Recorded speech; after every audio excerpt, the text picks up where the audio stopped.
Today, we're taking a look at the Marshall Plan for Moms. It's a campaign to address systemic inequalities that have really been exacerbated under COVID. The campaign is spearheaded by Girls Who Code founder and CEO Reshma Saujani. She's author also of the forthcoming book, Pay Up, Reimagining Motherhood in America. Reshma, welcome. Thank you for having me. So tell me, what is the Marshall Plan for Moms? So the Marshall Plan for Moms is a 360 plan to get mothers back to work. As you know, over the past year and a half, moms have been devastated. Over 2.4 million of us have left the workforce, and not out of choice, because we were pushed out.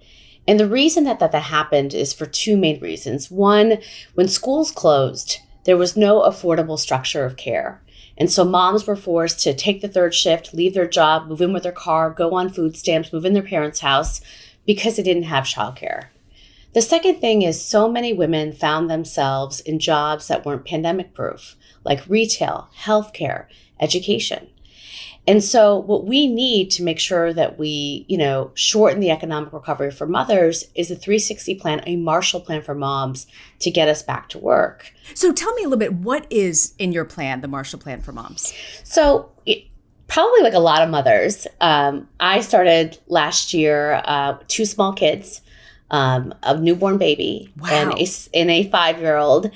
And on March 13th, I had to cancel my maternity leave, go back to work and save my nonprofit, right, from havoc. I had to homeschool my 5-year-old, and I had to take care of this newborn baby. And every night I would just end done, right? And every mom I knew looked exactly how I felt. And still does, by the way. And still does, right? We haven't gotten their brief. So I think for a lot of us in those early months, we're like, well, when the school's open, we'll get a minute to breathe. And then the schools never opened. And a bunch of male legislators came up with this idea of hybrid schooling where a default caretaker, a mother, would have to log in her child at 9 o'clock, 10 o'clock, 11 o'clock, or 12 o'clock. And the thing that frightened me, and I think so many moms, is wow, you didn't even ask us. When they calculated the HVAC equipment, when they calculated how they were going to keep teachers safe, they never calculated our economic loss or the loss of our mental health.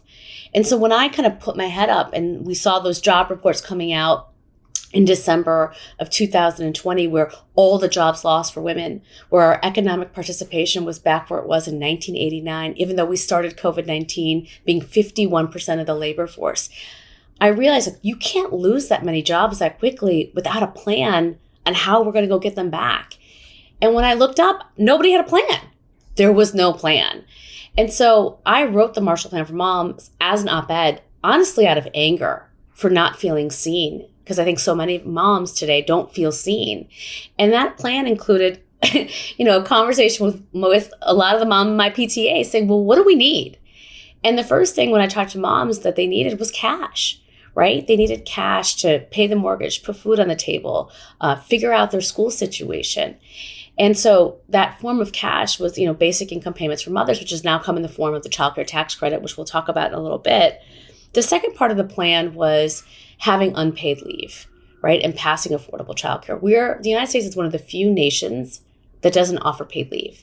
Most moms go back to work 2 weeks after having a child. And if you think about it, if we did have paid leave in March, April, May, and June, we wouldn't have lost so many of our countrymen. And having a structure and a society that offers that paid leave is critical. We also don't live in a society where childcare is affordable. My parents came here as refugees, and my dad and mom couldn't afford the $50 a week for childcare. And so I was a latchkey kid. Mm-hmm. And so when the schools closed and daycare centers were shut and you couldn't bring your abuela or your grandparents into your home, moms had no choice but to get out of the workforce or shorten their recovery or go on the night shift because childcare isn't affordable.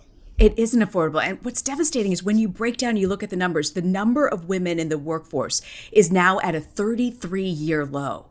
That's just incredible.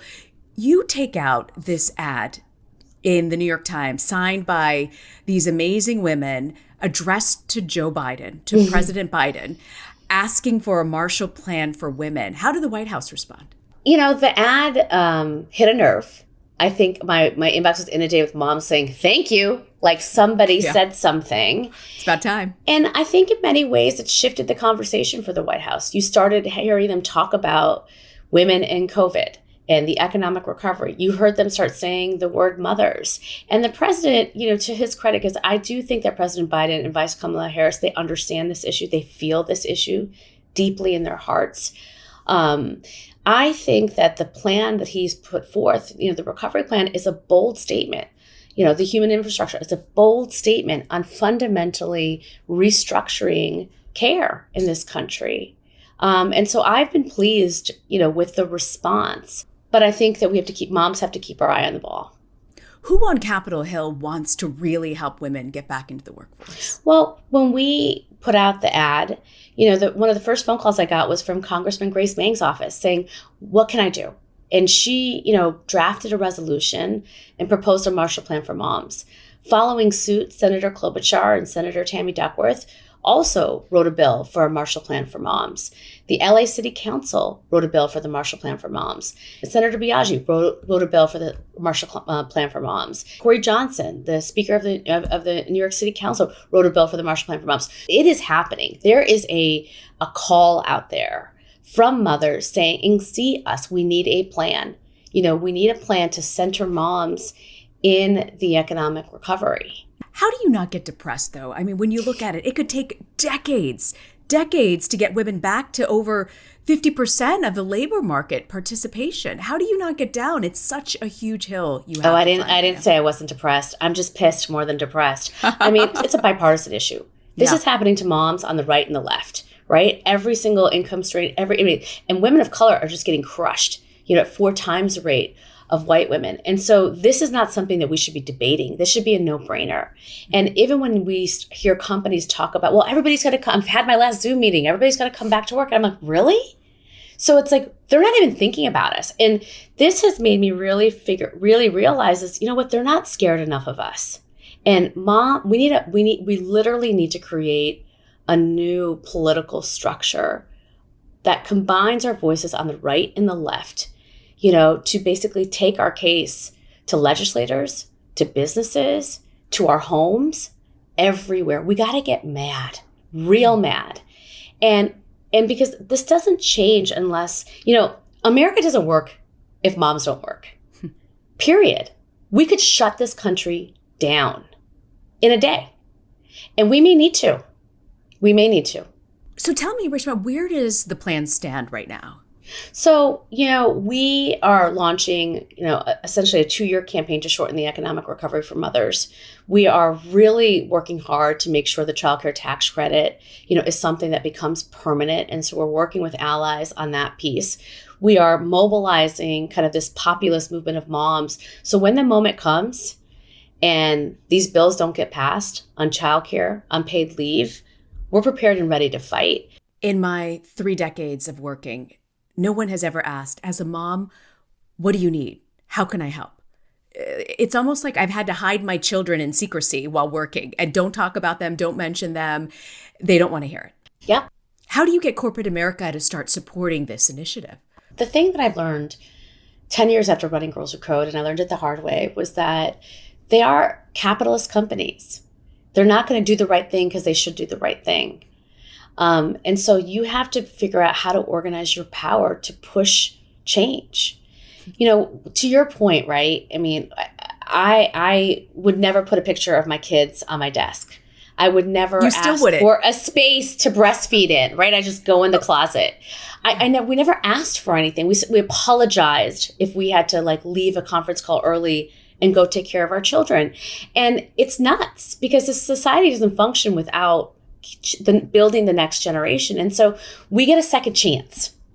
And I do think they're terrified of us. They need us. We're the majority of the labor force, right? And so without us, they got nothing. And it's so fascinating. If you look at every movement that involved moms against drunk driving, right? Moms and climate change, the mothers of the movement, right? On gun reform.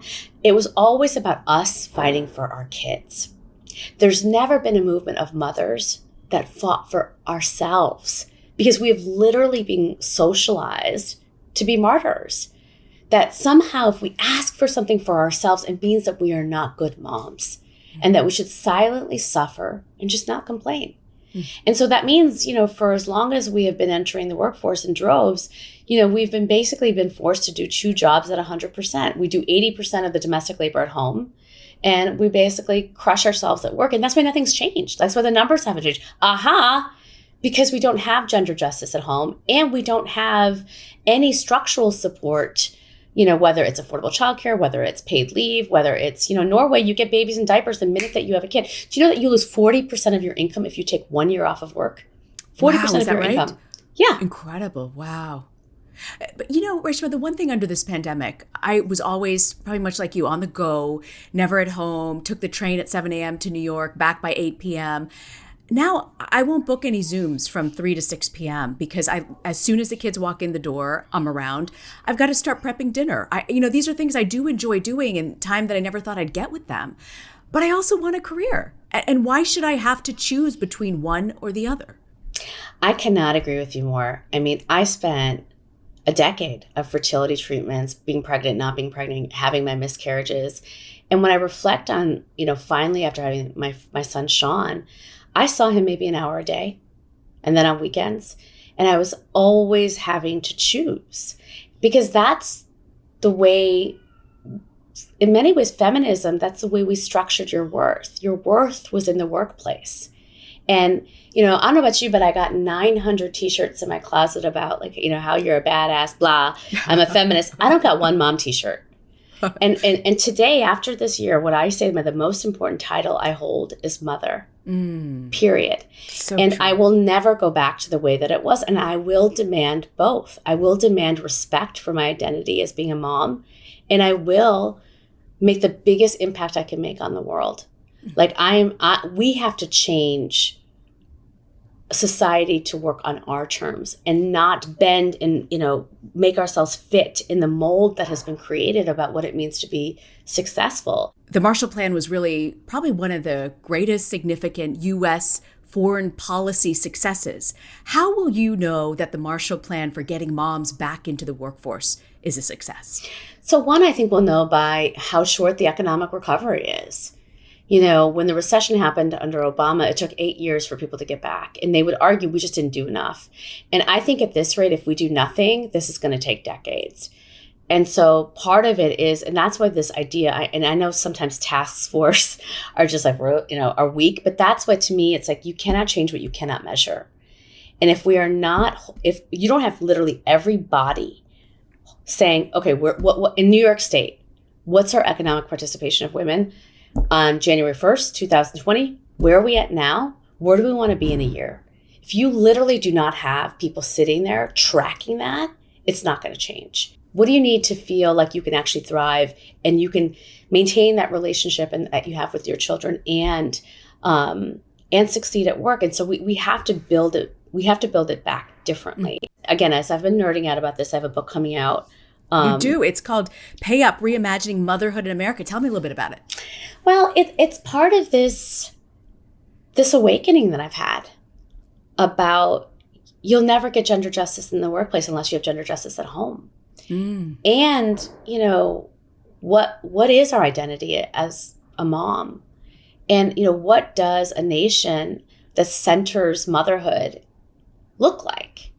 And so, I'm writing and on that journey right now, and really been thinking a lot about it. But I do feel like we have to own our identity as mothers, and we shouldn't have to choose between our children and work. And if we want to stay home with our kids and raise them for 10 years, 15 years, 20 years, more power to you. Reshma Saujani, the CEO of Girls Who Code and heading up the founder of the Marshall Plan for Moms. Reshma, come on the Recount Daily Pod anytime you want. You are a welcome guest. Thank you for joining us. Thank you, friend. Thanks for having me.